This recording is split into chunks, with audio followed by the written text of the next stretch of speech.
And yes, before the comments start, I know I'm here sitting on a KTM head to toe in Royal Enfield gear. My helmet's basically the only thing not from RE at this point. I don't know what that says about me. Maybe I just like the gear more than I like picking a team. Anyways, let's get into it. Alright, so let's talk about this jacket and pants combo properly. Now, full disclosure. This is not a sponsored video. I bought this myself, wanted to try it, and have got enough kilometers on it now to actually tell you what it is like to live with, not just what it looks like on the website. First thing, the design. Genuinely, this is one of the best looking riding suits an Indian manufacturer has put out.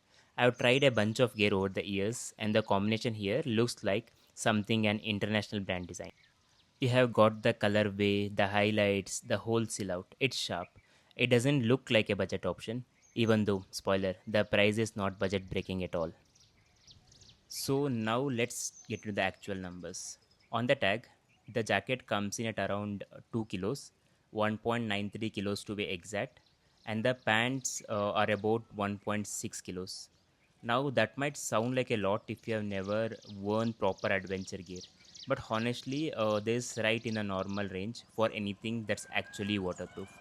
So it's not heavy for what it is. I would call it a fair expected weight. Now, here is where it gets interesting. There is a three layer soft shell construction, cordura on the body, but the real talking point is the super fabric. This stuff is on all your major contact points shoulders, elbows, knees on the pants. If you don't know what exactly super fabric is, it is basically these hard plates, kind of like ceramic, bonded onto the base fabric. The idea is if you go down and slide, it doesn't tear and it doesn't build up heat the way regular fabric does at the contact point. That's usually a feature you only see on the jacket that cost 3 4 times of what this one actually does. And it's not just the fabric. This is CE class AA certified, which is the highest street and adventure riding rating you can get. So for anything you and I are actually doing, touring, adventure riding, the odd bit of off-road, class AA is as safe as it gets. Armor wise, you are getting a level 2 protection on the back, shoulders, and elbows, and level 1 on the chest, which honestly makes sense. Nobody really needs level 2 armor sitting on their chest. On the pants, you get level 2 on the knees and the hips as well, which is a lot of gear at this price point, just skips entirely. Okay, waterproofing. This is the one everybody asks about. Straight answer yes, this is a proper waterproof jacket. It has got a laminated shell up top, sealed by KK zippers, and in actual rain, highway riding, moving at speed, it holds up really well. I have ridden a solid stretch of kilometers in it during rain and stayed dry where it counts.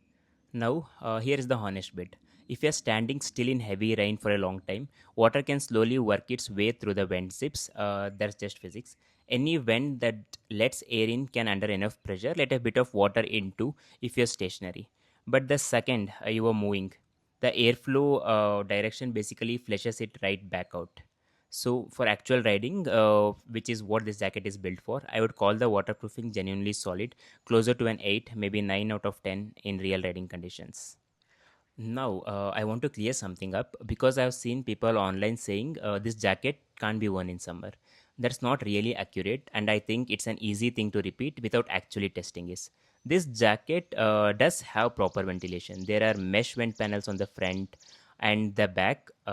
When you open them up, air comes in through the front and actually exits through the back vents. That's a real airflow path, not just a couple of decorative zips. Realistically, I have found this comfortable to ride in up to around 35 to 36 degrees Celsius.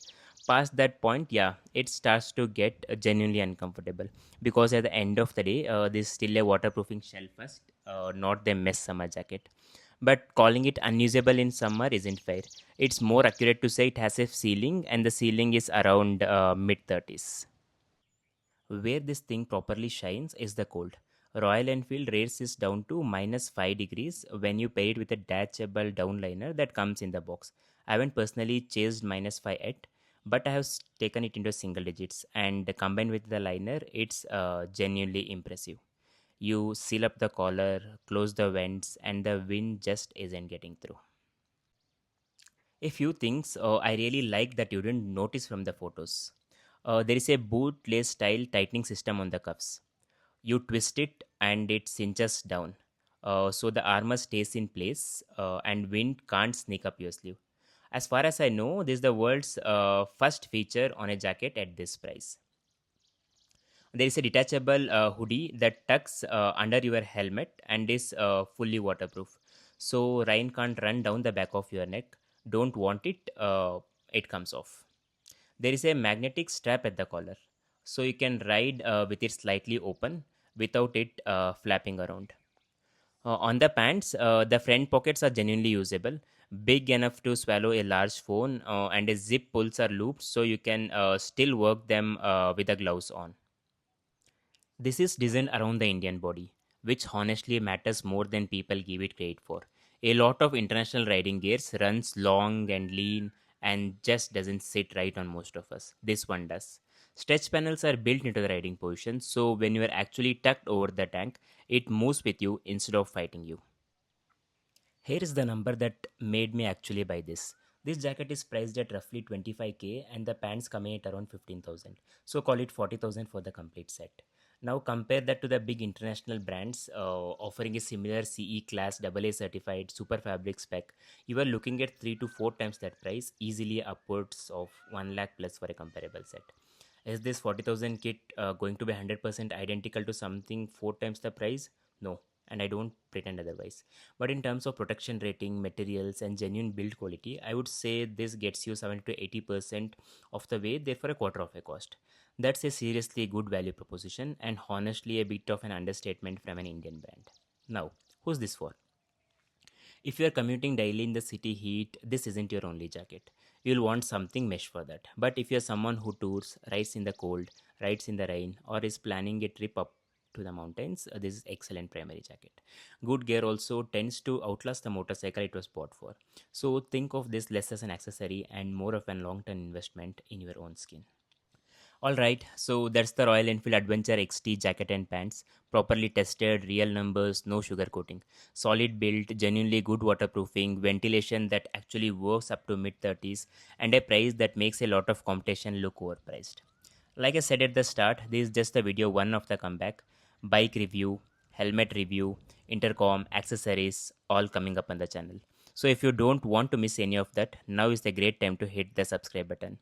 And also, this shoe is from Royal Enfield. I will make a video on this very soon. If you found this useful, drop a like. It genuinely helps. You guys know the drill. Like the video, share the video, subscribe, and I will catch you guys in the next one. Bye bye.